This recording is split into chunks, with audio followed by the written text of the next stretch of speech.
Welcome back to your nerdy show. I'm your host, Spoiler Master. Today we're diving into one of the strangest, most brutal, and most overlooked monsters in the entire Stephen King universe. A being so ancient and so alien that even Pennywise would probably tilt its clown head and go, "Okay, what are you?" So, let's answer the big questions. Who is Tak? Where does it come from? And is Tak actually related to Pennywise? Because if you've ever wondered whether this desert demon from Desperation and The Regulators is part of the same cosmic family as it, you're not alone. And trust me, the theories get wild.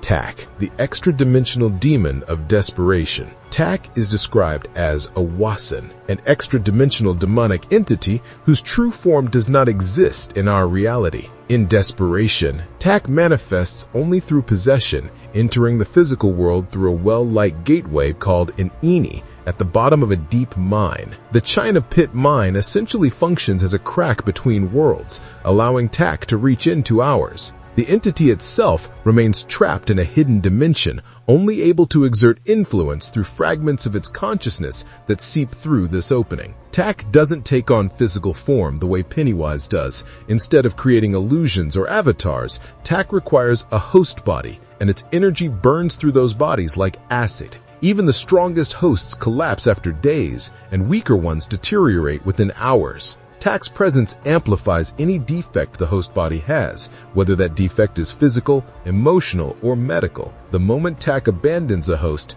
that host drops dead instantly, showing that human bodies are nothing more than temporary vessels barely able to contain Tak's destructive energy. In The Regulators, Tak operates differently because it partially merges with a child named Seth Garin. Here, Tak takes the form of a red mist filled with glowing specks, originating from the same China Pit, but existing internally within Seth's mind rather than through physical possession. In this world, Tak becomes far more powerful, able to warp the environment and rebuild reality according to Seth's imagination, turning neighborhoods into surreal fantasy battlefields. Yet despite these differences, both versions of Tak reveal the same core identity, an ancient extra-dimensional parasite trying to invade the human world. The language of the dead and Tak's alien intelligence. One of the most intriguing aspects of Tak is its use of the language of the dead, an old supernatural language that shows up throughout the Dark Tower universe. Tak uses it instinctively, and those it possesses begin speaking in this language, often with cracked lips and bleeding mouths. Words like Tak and Kantak reveal a deeper cultural structure, hinting that Tak belongs to a species or hierarchy of similar beings. In this language, Tak simply means big or powerful, but there are many other terms describing gods, lesser demons, idols, and spiritual laws. This language appears in The Little Sisters of Eluria, which takes place in Roland's world near the same mountain range where Desperation exists in a parallel universe. That alone signals that Tak's species stretches across multiple realities within the multiverse and has been influencing different worlds for millennia. Unlike Pennywise, who behaves with theatrical personality and cruel humor, Tak's intelligence feels older, more instinctive, and more feral. It doesn't lure victims with illusions or disguises. Instead, Tak dominates, crushes, and infects everything around it. It doesn't play with its food. It devours and corrupts. Its instinct is conquest rather than psychological torture, though Tak absolutely enjoys the suffering it creates. Tak's possession process and physical influence on hosts. Tak possesses its hosts through a horrifying and unnatural method involving smoky, viscous appendages that enter the victim through the nostrils and mouth. Once inside, Tak merges with the host's body and expands it, increasing height, muscle mass, and strength. Even frail hosts experience unnatural physical growth, showcasing just how much power Tak pours into its vessels. The host gains superhuman strength and a supernatural sense of awareness. Tak's hosts conceive through walls, sense living beings in every direction, and even perceive the world through the eyes of animals under Tak's control. This gives Talk an omnidirectional presence inside the physical world, allowing it to track victims effortlessly and coordinate attacks through controlled animals such as wolves, bats, or eagles.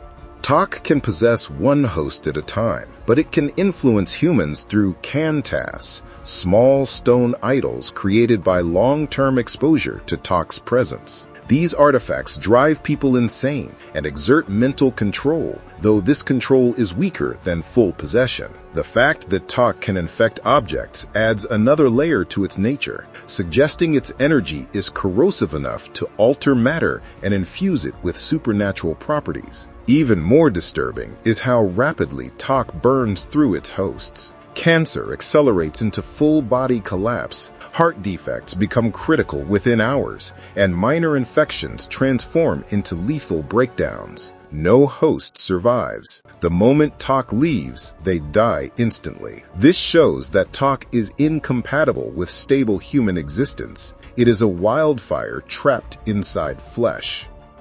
Talk's reality warping powers in The Regulators. In The Regulators, Talk's power becomes even more surreal and dangerous. Instead of merely influencing bodies, Talk taps into Seth Garren's mental abilities and uses Seth's imagination to reshape the real world. The houses, cars, streets, and even the sky begin to twist into cartoonish landscapes pulled from Seth's favorite TV show. Cowboy toys and alien creatures materialize as deadly entities capable of killing with realistic violence. Talk essentially traps the entire area in a pocket dimension, lifting a section of Poplar Street out of normal reality and reshaping it into a nightmare playground. Although these manifestations are technically illusions, they can inflict real physical harm. This suggests Talk's energy interacts with reality on a fundamental level, bending perception and matter simultaneously. But even with all this power, Talk remains dependent on Seth's body. Without Seth's consciousness helping sustain the physical form, Talk's control falters. And despite its appetite for chaos, Talk has one absurdly human weakness. It exits Seth's body every time Seth defecates. This vulnerability becomes the key to Seth's final act of defiance when he sacrifices himself to destroy Talk's only viable host. Weaknesses revealing Talk's limitations. Talk is ancient and powerful, but it is not unstoppable. The biggest weaknesses include its reliance on physical hosts, its inability to maintain those bodies, and its vulnerability to divine influence. The version in Desperation is defeated partly through the intervention of a spiritual force that the characters interpret as God guiding them. In The Regulators, Talk's downfall occurs when Seth uses his own body as a trap, leaving Talk without a viable vessel. Both versions show that Talk cannot survive alone in our dimension. It must burn through bodies, jump between hosts, and use artifacts to manipulate and corrupt. This dependency sets Talk apart from Pennywise, who can exist indefinitely as the Deadlights without any physical form. Pennywise uses avatars, illusions, and glamours, while Talk uses bodies as disposable husks. Are Talk and Pennywise connected? Exploring the multiverse theories. The question of whether Talk is related to Pennywise has fascinated Stephen King fans for decades. Although the books never explicitly connect them, the evidence across the multiverse strongly suggests a shared origin. Both entities come from the chaotic void outside creation, known as the Prim or Tadash darkness. This primordial emptiness existed before the multiverse was formed, and creatures that survived from this soup of chaos are among King's most terrifying monsters. Pennywise, whose true form is the Deadlights, is one of these beings from the Prim. It manifests as a clown only to manipulate humans. Talk also originates from this void and accesses our world through thin spots in reality. Both feed on life force, emotion, and chaos. Both distort perception and devastate their surrounding. Both have a connection to ancient languages used by eldritch being. One of the strongest connections comes from a real Stephen King Q&A, where King hinted that Talk and Pennywise would recognize each other if they met, implying shared ancestry or at least a similar species category. This places them in the same cosmic lineage, predators from the chaos beyond worlds. The theory of Tok as Pennywise's lesser cousin. Many fans believe Pennywise represents the highest evolved form of these extra-dimensional predators, while Tok is a more primitive, savage variant. Pennywise is intelligent, manipulative, theatrical, and strategic. Tok, meanwhile, behaves more like a viral organism, powered by rage and destruction. If Pennywise is the apex predator, Tok is the parasitic cousin that overwhelms and corrodes everything it touches. This comparison makes sense when examining their behaviors. Pennywise toys with victims, cultivates fear, and psychologically destroys them before consuming them. Tok immediately dominates, infects, and devastates without subtlety. Both are deadly, but Pennywise is refined, while Tok is raw. Tok and the Crimson King connection. Another popular theory arises because Tok briefly uses the phrase, "All hail the Crimson King," in The Regulators. This is extremely significant because the Crimson King is a central figure in the Dark Tower universe and shares the same cosmic ancestry as Pennywise. Whether Tok serves the Crimson King or merely knows of him, it confirms Tok's awareness of the greater forces of the Dark Tower multiverse. At the very least, Tok is part of the same ecosystem of chaotic beings born in the Prim and connected to Tadash space. The Prim theory, both born from cosmic chaos. The most accepted theory among fans is that Tok and Pennywise are both offspring of the Prim, the raw chaos before creation. They're not siblings, but rather different manifestations of the same species type. The Prim is infinite and diverse, so it produces countless horrors. Pennywise is one such being. Tok is another. Dandalo is another. The creatures from the mist likely fall into this category as well. In this interpretation, Tok is not a direct family member of Pennywise, but absolutely related in a cosmic sense. They are cousins from the same ocean of darkness, shaped by the same primordial forces, and driven by the same hunger for destruction. Tok's possible return and final fate. In both Desperation and The Regulators, Tok is defeated, but never truly destroyed.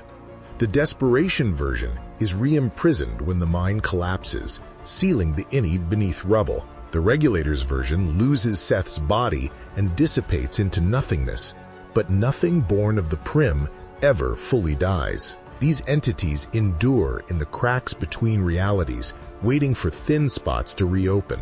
If Stephen King ever chooses to explore the Prim or to dash darkness again, Tok could easily return. And if Tok were ever to cross paths with another Todash creature, the predators would absolutely recognize each other.